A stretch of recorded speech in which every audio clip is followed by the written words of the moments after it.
Es un placer recibir esta mañana y además con un cafecito a la diputada Farideh Raful del Partido Revolucionario Moderno. Gracias. Buenos días, Farideh.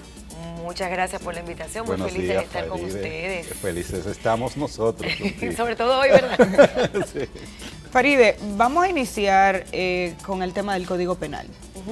Está pendiente de discusión en el Pleno de la Cámara de Diputados las observaciones que hizo el presidente Danilo Medina a este código que permitiría la interrupción del embarazo bajo 3 causales que de las que hemos hablado en varias ocasiones. Sí. Tú formaste parte de la Comisión de Justicia que estaba llamada a estudiar estas observaciones. ¿Qué ha pasado ahí? ¿Cuáles son las expectativas? Mira, la Comisión de Justicia, de la cual formo parte, nos reunimos el miércoles pasado, apoderados una vez por el hemiciclo del Código Penal que bajó del Senado de la República, rechazando esas modificaciones como mencionas, y dentro de la comisión, que somos 15 miembros, solamente 4 estuvimos pues de acuerdo con que se rechazara lo rechazado por el Senado de la República. Es decir, que se aprobaran. Que asumiéramos las observaciones. Entonces, de 15, pues hubo un 11-4. En el día de ayer se pasó a firmar el informe. Hay que explicar a las personas que el procedimiento, luego de que las comisiones deliberan, rinden un informe favorable o desfavorable. En el caso de lo consideren, lo presentan al hemiciclo, donde se pone en agenda. Por eso esto estará en agenda probablemente mañana, porque ayer en la tarde se firmó el informe y el hemiciclo, que es soberano, o sea, los 190 diputados deciden si apoyan el informe hecho por la Comisión de Justicia o si apoyan lo contrario. ¿Qué tenemos en este momento? El PLD está dividido con relación a este tema dentro del Congreso Nacional, o sea que puede darse una situación como la que tuvimos hace aproximadamente un mes con el Código Civil. El Partido Revolucionario Moderno ha asumido las modificaciones propuestas por el Poder Ejecutivo. Sin embargo, hay algunas personas dentro del Partido Revolucionario Moderno que no están de acuerdo con las mismas y que me imagino que ya en el hemiciclo podrán pues exponer su posición o explicar por qué votaron en contra de las líneas del Partido Revolucionario Moderno. ¿Y tienen la libertad? Y tienen la libertad, claro, para hacerlo, ¿no? Es un ejercicio democrático. Pero es una línea del Partido Revolucionario. Sí, es una línea del Partido Revolucionario Moderno. La dirección ejecutiva decidió que las modificaciones tenían que ser aceptadas para proteger el derecho de la salud reproductiva sexual de la mujer, el derecho a la dignidad, que es algo que no está en discusión. Sin embargo, lo que estamos apostando es que el hemiciclo, en el día de mañana, y trabajando, hoy tenemos sesión también en unas horas, trabajando desde el día de hoy, podamos ser mayoría los que votemos para que el Código Penal no se apruebe sin estas... ¿Qué alegan los miembros de la comisión que rechazaron las observaciones del Ejecutivo? Mira, hay alegatos desde el punto de vista constitucional. Algunos dicen que sería inconstitucional por el artículo 37, que protege la vida desde la concepción, porque no conciben la limitación de los derechos fundamentales en algunos momentos, y eso fue un tema de discusión bastante pues ríspido dentro de la Comisión de Justicia.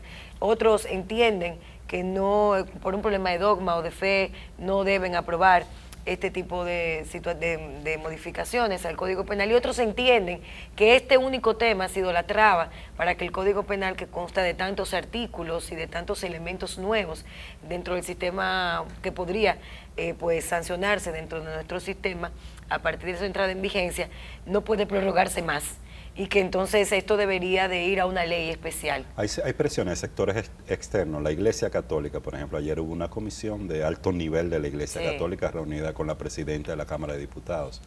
Bueno, en lo que he visto dentro de nosotros, la Comisión de Justicia, por lo menos no hemos tenido ningún tipo de presión hasta el momento. Sí hubo una visita en el día de ayer, no pasó de la presidencia de la Cámara de Diputados, pero pienso que eso envía una señal. También los colectivos de mujeres y de las mujeres que representan los derechos nuestros, pues han participado en algunas reuniones en la Cámara, y eso sirve también para que el congresista esté un poco más edificado del tema. Pero ahora en este momento no te puedo asegurar que ha habido presión de la Iglesia Católica. ¿Cuándo se conocería en el Pleno? ¿Para cuándo se entregaría el informe? Me imagino que mañana ya será puesto en agenda, porque hoy ya la Comisión de Justicia envía el informe a Secretaría General, que lo pondrá en agenda para el ¿Y se votaría mañana mismo? Sí, probablemente. Okay. Bien, caso Odebrecht, ya el Ministerio Público presentó una solicitud de medida de coerción que el juez Francisco Ortega decidió. Esta semana deberá comenzar, o se habla de que se van a estar presentando recursos de apelación. Varios sectores han estado señalando preocupación con relación al expediente presentado por el Ministerio Público, el alcance que ha tenido la investigación, en el sentido de que no ha llegado a todos los sectores involucrados o que no aborda todas las violaciones cometidas. ¿Cuál es tu opinión con relación a este proceso que se lleva a cabo en el país en torno al caso de Odebrecht? Mira, yo creo que este tema es muy importante que la gente pueda estar suficientemente edificada. Aquí, a nuestro juicio y desde el principio, cuando nos pusieron en la mano el rol de poder analizar uno de los contratos, como fue el contrato de la Central Termoeléctrica de Punta Catalina, la colocación de bonos en el mercado internacional en septiembre del año pasado, pudimos percatarnos de que había muchas irregularidades en torno a ese proyecto. Luego se destapa todo este escándalo y vemos cómo el Ministerio Público Dominicano actúa con cierta timidez hasta que la presión internacional hace posible que comience a agilizarse el proceso, con muchas irregularidades. No sé si ustedes recordarán que en el principio de la investigación, cuando se hacen las primeras detenciones, se les dio tiempo incluso a Odebrecht, se les avisó que iban a ser allanados, se le dio también tiempo al director comercial para que buscara pruebas que evidenciaran que él no estaba involucrado, y hemos dado mucho seguimiento al respecto. ¿Qué está sucediendo ahora? En un documento de 336 páginas, el Ministerio Público trata de sustentar su solicitud para que en esta primera fase, donde supuestamente va a continuar profundizando la investigación y con algunos de los documentos que alegan ellos que el Ministerio Público de Brasil les suministró, pues le solicitan a la justicia dominicana una prisión preventiva como medida de coerción para muchos de los imputados en el proceso. Quienes tuvieron la oportunidad de leer las 336 páginas que avalan esa solicitud de apresamiento, de medida de prisión preventiva, se da cuenta que no hay pruebas tan contundentes que puedan ligar a todas las personas que están mencionadas allí, salvo a 3, que sí en el documento salen muy comprometidas según las pruebas que el mismo documento plantea a la justicia dominicana. Cuando tuvimos la oportunidad de leerlo, dije, bueno, es muy difícil que un señor como Ángel Rondón, según este documento de 336 páginas, o un señor como Víctor Díaz Rúa, o un señor como el abogado Conrad Pitaluga, puedan salir ilesos de esta solicitud de medida de coerción, de prisión preventiva, por las pruebas que se estaban mostrando en el documento. Sin embargo, los otros implicados en el caso, no se les estaba, en el documento no se le veía pruebas que realmente que no fueran delaciones de Amelia le dijo a Javier, que Faride le dijo, que Uchi le dijo. Entonces, a partir de ahí yo puedo solicitar, sí, dentro del proceso. Recuerden que la prisión preventiva es una de las medidas que el juez otorga cuando no hay arraigo suficiente, cuando la persona que está inculpada en un caso puede abstraerse del proceso penal o desaparecer dentro de la responsabilidad judicial que puede tener en un momento determinado. Hay otras medidas de coerción, de coerción que se dan, como el impedimento de salida, la visita periódica. Además, estamos hablando de personajes que tienen 6 meses en el país siendo investigados, que no han salido. Entonces, cuando vemos todo esto que sucede, y que veo que las medidas de prisión realmente se acogen con algunas modalidades distintas, caigo en cuenta de algo muy particular, que es altamente peligroso. Hay que tener mucho cuidado con los términos. Yo he oído personas que dicen, son perseguidos y de políticos, son perseguidos de Danilo Medina. Ajá. Y yo decía, no, no son perseguidos del presidente Danilo Medina, no son perseguidos políticos, son perseguidos de una sociedad que se cansó y que está gritando a voces justicia y lucha contra la impunidad. ¿Y qué sucede? En una sociedad que está con una desesperanza en el sistema político actual, una sociedad que está cuestionando a todos los actores políticos del sistema, incluyéndonos a nosotros mismos, que está creyendo menos en el sistema de partidos políticos, y tenemos que hacer un mea culpa. ¿Qué hace la justicia dominicana? Medida de coerción y de prisión preventiva para todos los implicados, sin ningún tipo de diferencia. Y tú dices, bueno, puede ser populismo jurídico, puede ser, pero aquí la señal que tenemos que ver, aparte de la mala instrumentación del caso que a nuestro juicio ha hecho el Ministerio Público hasta el momento, puede reivindicarse, tiene meses, es un caso complejo, puede presentar pruebas contra todos los imputados, pero con la solicitud que se hizo, no se daba cabida para que los mismos fueran detenidos en esta primera fase de investigación. Lo que sí es que el sistema político nacional tiene que entender el mensaje que la sociedad dominicana le está enviando. Con esa posición está criticando la decisión del propio partido al que pertenece. No, pero yo la critiqué desde el principio. Yo la critiqué desde el principio, claro. De persecución política. No, yo la critiqué desde el principio. Yo pienso que tenemos que ser muy cuidadosos con las terminologías que utilizamos y que como parte de un sistema político tenemos que hacer mea culpas, tenemos que hacer un ejercicio de reflexión permanente, tenemos que comenzar a reencontrarnos con la que la sociedad está demandando de nosotros. Yo pienso que, si bien es cierto que hay una mala instrumentación, que lo que debemos es, como actores políticos cuestionados, cuestionar al mismo tiempo, con las pruebas que tenemos, cómo el Ministerio Público ha hecho este trabajo, cómo el Ministerio Público no ha sido independiente, cómo hay decisiones políticas involucradas, que es una cosa muy distinta a persecución política. Eso es otra cosa. Entonces, aquí nosotros tenemos que hablar las cosas sin tratar de confundir a la población. Eso es muy importante. Y tenemos que velar porque el proceso judicial que se le siga a cada uno de los imputados sea, como habla el Ministerio Público, que le encanta usar la palabra, cumpliendo el debido proceso, la transparencia, la independencia, aprobando y evaluando las pruebas que sean sometidas por ese Ministerio Público y evaluando también la defensa de cada uno de los imputados. Recuerden que la responsabilidad penal es personal. Sí. Hay un principio de presunción de inocencia con el que estoy totalmente de acuerdo. Entiendo que los partidos políticos en este momento deben manifestar su solidaridad a sus compañeros porque tienen que ampararse en ese principio de presunción de inocencia, pero los partidos políticos tienen que continuar. Y la colectividad está por encima de la situación individual que esté pasando una persona o no en un momento determinado. Y ojalá que sean inocentes, ojalá que sean inocentes y que las pruebas que se lleven a los tribunales evidencien que realmente son inocentes. Ojalá que así sea. Pero mientras tanto nosotros tenemos que seguir trabajando para lograr que la sociedad dominicana, lejos de cuestionar y condenar a priori a todos los actores del sistema de partidos políticos, pueda indagar, estudiar y trabajar para que el Ministerio Público y la justicia dominicana, que son parte del sistema corrompido y corruptor, se comporten de una manera diferente. Bueno, ahí iba, estaba siendo un poco crítica con el sistema o la manera en que operan las mismas organizaciones políticas y me pregunto si se puede ser solidario o de qué manera se es solidario con los miembros de, bueno, el mismo PRM, el presidente del PRM está allí, el PRM ha dicho esto es una persecución del presidente Medina en contra de nuestros dirigentes. César Sánchez creo que había sido suspendido porque formó parte de la comisión de Punta Catalina, pero es miembro del PRM hasta donde se sabe, no sé, se había hablado de esa posibilidad de suspenderlo, no sé si finalmente lo hicieron. Tu posición con relación a ¿se puede ser solidario y a la vez apartarse de esa situación? ¿Se mete el partido a defenderlo directamente? ¿Cómo debería actuar el partido según tu juicio?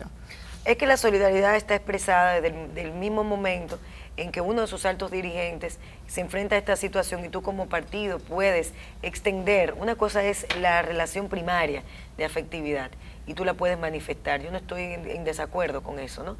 Y los errores son de humanos.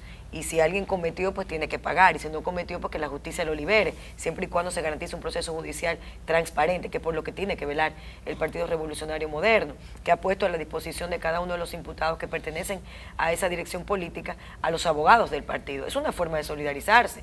Pero ya de ahí a querer decir y nosotros defender que esto es solo una persecución política, oigan bien, no digo que no hay un dejo político en esta situación, porque ha habido una selección también.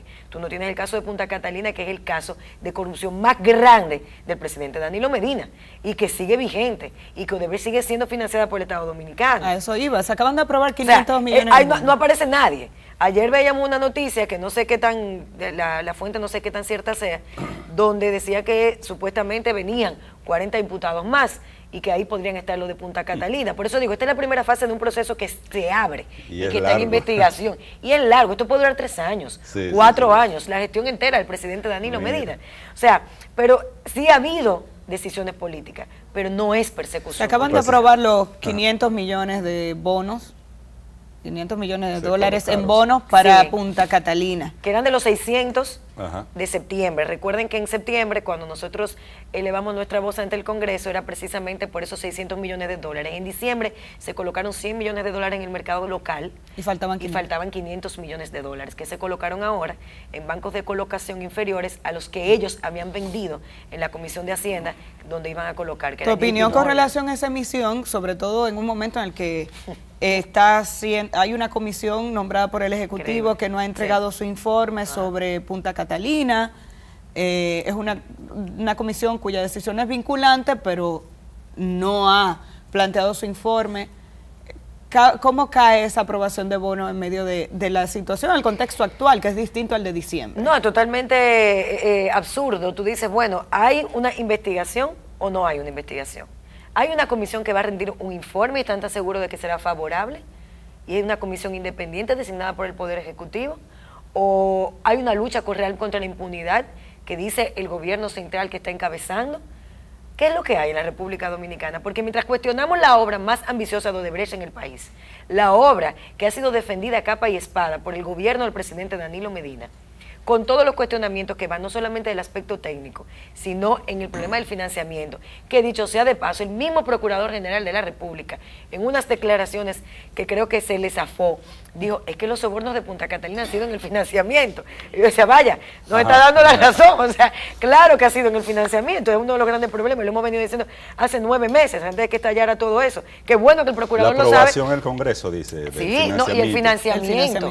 Y el financiamiento. Recuerden que en enero nosotros sacamos a la luz pública un financiamiento de más de 300 millones de dólares que había hecho el Banco de Reservas al consorcio de Odebrecht Tecnimont Estrella, donde ya se habían ejecutado ese monto. Y nosotros llamamos a la Comisión de Deuda Pública, al Banco de Reservas, a la Superintendencia de Bancos, y no solamente nos ratificaron eso, sino que fue una emisión de dinero sin garantías, con la garantía del Estado Dominicano, otras son LAN, sin estar consignado en deuda pública.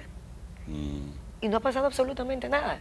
Porque el Congreso, en su rol fiscalizador, cuando nosotros sacamos la noticia de la luz pública, llevamos a la Comisión de Deuda Pública y los miembros del Partido de la Liberación Dominicana torpedearon el seguimiento al caso que estábamos haciendo. Para que ustedes entiendan, entonces, cómo, bajo este contexto y esta lucha contra la impunidad que ahora el PLD se quiere abrogar, nosotros hacemos una emisión y seguimos hacia adelante. Es como la cerrazón política para que una obra hecha por una de las compañías internacionales más mafiosas y que más daño le ha provocado a la institucionalidad democrática de todos y de casi todos los países de la región en el último tiempo, siga trabajando en el nuestro. La comisión se habla... Eso es deuda, señores, los bonos, para que la gente entienda, es deuda. Somos nosotros que nos estamos endeudando. Ayer el presidente del CONE, Pedro Brache, indicó que en alrededor de un mes la comisión estaría presentando su informe. La comisión que está investigando lo que pasó en Punta Catalina. Sí. ¿Confías en que pueda salir un informe que refleje la verdad sobre ese proceso de contratación y de financiamiento de Punta Catalina? La fe es lo último que se pierde, ¿verdad? Yo quisiera que saliera absolutamente todo. Y no solamente, recuerden que el decreto de ese que crea esa comisión era solamente para evaluar la parte técnica. Que con la parte técnica no es donde hemos tenido los mayores cuestionamientos. El problema ha sido en la parte de financiamiento y en la parte de la sobreevaluación de la obra de Punta Catalina. Y que no se confunda el tema, porque ellos han querido siempre defender la parte técnica. Y cuando hablaban de Stanley Consultants, que es una consultora que evaluó la parte técnica de Punta Catalina, decía, señores, estamos hablando del financiamiento. Stanley Consultants no es una calificadora de riesgo. Respóndanme del financiamiento. Respóndanle al país acerca del endeudamiento y la sobrevaluación de esta obra. Respóndanle al país de por qué ustedes siguen con la cerrazón de dejar a Odebrecht habilitado para que termine esta obra. Punta Catalina puede ser terminada por cualquier otra compañía. Punta Catalina puede ser terminada por las otras compañías del consorcio que no han sido investigadas. En cuanto al tema del financiamiento, hay 2 compañías más que están con Odebrecht. ¿Y qué ha pasado con ellas? Entonces, hay que ser lo más llano posible, pero también hay que ser responsable al momento de emitir opiniones. Muchísimas gracias, Faride Raful, diputada del Distrito Nacional por el Partido Revolucionario Moderno. Gracias por acompañarnos y compartir tus siempre interesantes reflexiones. No se vayan, cuando regresemos, más contenido para ustedes.